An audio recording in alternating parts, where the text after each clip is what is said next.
Yeah, when you were Shout out talking Dad. when you were talking about that, I just that's one of those unsung things I think that parents do. When it's unpopular, and I dealt with that with my daughter. Signing her up for things, and she didn't want to do it. It's like, well, that's all fine and well, but you have to at least complete what we've started here. Yes. You have to finish that. If you don't want to go back to it next year, okay, we'll try something else. We tried some things until something really clicked with her and she loved it. But yeah, you got to take all the barbs when I hate this. Suit up, we're going. Keep talking while you're walking, putting your shoes on. Exactly. Yeah. So do you get those? These are more adults. Do you get the opportunity? Do you think to help people? Because I imagine you're with tryouts and stuff. You have people that are long term, post injury, and others that aren't, and they're still maybe trying to find themselves and what they can do. So is that part of you think your responsibilities are too? I think that's a big part of my responsibility to, help anyone across the journey, kind of like what Addie said. Yeah. I've always looked at it as what did my coaches and, team personnel and kind of that community, what did they give me outside of football?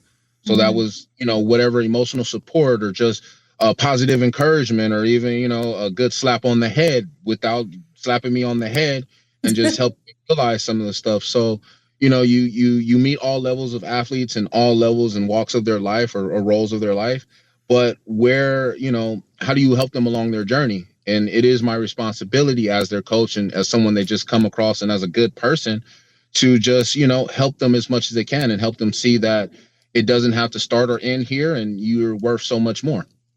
That's awesome. Awesome. Super awesome. So I heard you say earlier that you were doing like paraprofessional work and subbing and stuff. So what made you, I don't know, have a soft spot for the community? Or, I mean, obviously, like, you're not disabled in that way. So what made you say, I can handle this? Because sometimes more able-bodied people are more afraid. Like, ooh, that's not I don't want to touch that with a 10-foot pole, or I'm nervous. And then you have people in your life that are just like, whatever, and they can see you for who you are. So have you always been that way, or was it I've always been this way. Again, I think I was 6. Another story with my dad.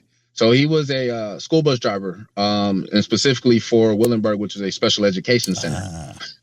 So I've always kind of been exposed to those with disabilities, individuals with disabilities.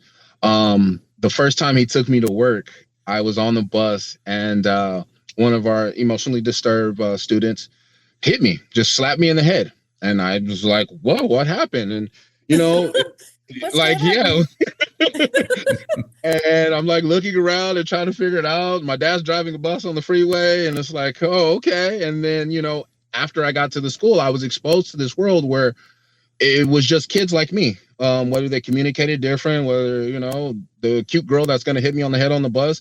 This is the same thing that was going on in my school. And it's kind of always been that way. We've always grown up and been taught that a person is a person because, they're a person. There's mean people, there's terrible people, but there's a lot of good people. So we can't just judge a person or treat someone a certain way.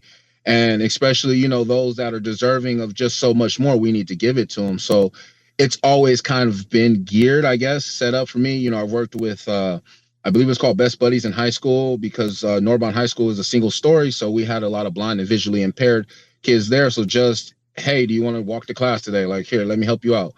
Kind of going through high school, that was kind of my first job. I did in-home care as well, which is a really good time where I was able to just hang out with, teenagers that had necessarily kind of aged out of their youth programs, but were just cool. And to know them on a personal level was amazing for me because at the end of the day, we're just in here watching movies or we're just in here cracking jokes or we're playing checkers so many times that why do I keep getting beat? So it definitely was able to, be eye-opening. Yeah. It was eye-opening. So yeah, I've always kind of been geared kind of towards this line of work or, this field and just not looking at anyone other than, hey, are you a nice person or not? Are you a good person or not? Yeah. Let's play some football and move on. Let's get out there and play some football. That's all. Yeah. That's awesome, though. I caught that, and I was like, it takes a special person just to keep it moving, I think, sometimes. Yeah. And so there's something in you that's, spectacular that just says, I see the soul, and the shell is what it is, and we're moving forward. It's all those life experiences that you don't know at the time. I think, like you said earlier, and all of a sudden you get to a point in your life and everything just connects, and you were prepared for yes. it. The kismet of the universal assignment. Mm. So what's the future holds? Got some championships ahead and got some championships ahead, Doug.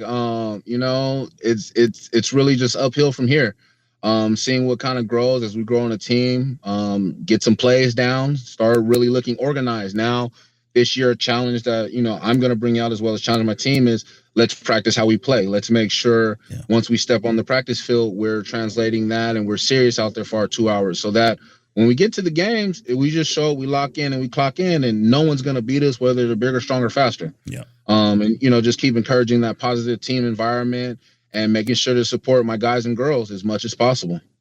Well, I know because I know a lot of the guys heard the stories, when you guys were going to tournaments and, that first one was a little, disorganized or whatever, but they got it together. And by the end of the season, they had their first win, which I don't think they thought that was even possible at the beginning, but yeah, now they're fired up. I think they're ready for season 2. So good luck with the tryouts and all of that.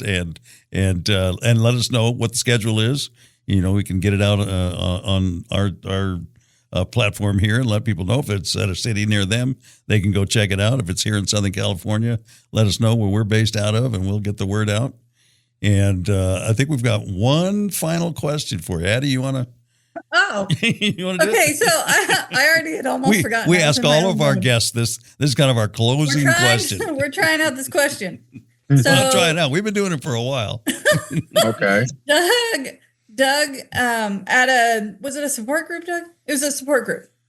I actually started it. I asked it here. Okay, you started.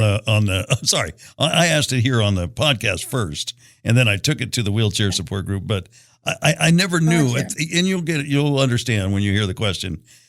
I just envisioned in my mind, I was looking for something that would kind of give the able-bodied community an idea of one small little thing that we deal with on a day-to-day basis. And you can take the answer to this question and you can kind of, extrapolate what the rest of our day can be like, in many different situations if you just keep it in mind. So, having said that, go ahead, Addie. And it's turned into some wonderful conversations. But yeah, right. So how long does it take you to put on your pants, shoes, and socks? That's it. Oh my goodness! I was asked this like a couple of months ago while traveling, and I had never even thought about it. It probably takes all of a minute and a half if going slow. Yeah, honestly. Yeah. If your house is on fire, you got it even faster. And I just love it because it started some conversations that have lasted 20 and 30 minutes, and it's turned into, especially with the support groups where people will get into different techniques. They'll drill down and get into all that and the way they do. And some of the techniques, I'm like, I never could do it that way. And, in some half of the room, it's like the toilet paper. Does it, is the paper out on the top or does it come under the bottom? Yeah. And there's two sides to that. And there's the same thing. Some people do it in the bed. Some people do it in the chair. I could never do it in the bed. I could never do it in the chair, So it's funny. But the time is quite a span, between, I've heard as short as 30, which I don't, seconds, which I don't believe, and then there's 15. There's some people, I can't do it at all. I have to have my caretaker help me. So you never know what answer you're going to get. But that's one little element of our lives that I think kind of helps us. It bridges that gap, and I didn't know that. It was just a silly question that I came up with. And over time, I've realized that, it's more. It's that kismet again, So yeah, no, that's been very powerful because one of our players actually asked me that, and I honestly had never thought about it. It's just one of those things, you don't think about until wow, and this is kind of part of it too. So that's awesome that you got people's minds out there working and kind of turning and asking those questions. I've said here, mine's around 7 minutes, and I time myself before I asked it the first time so I would know.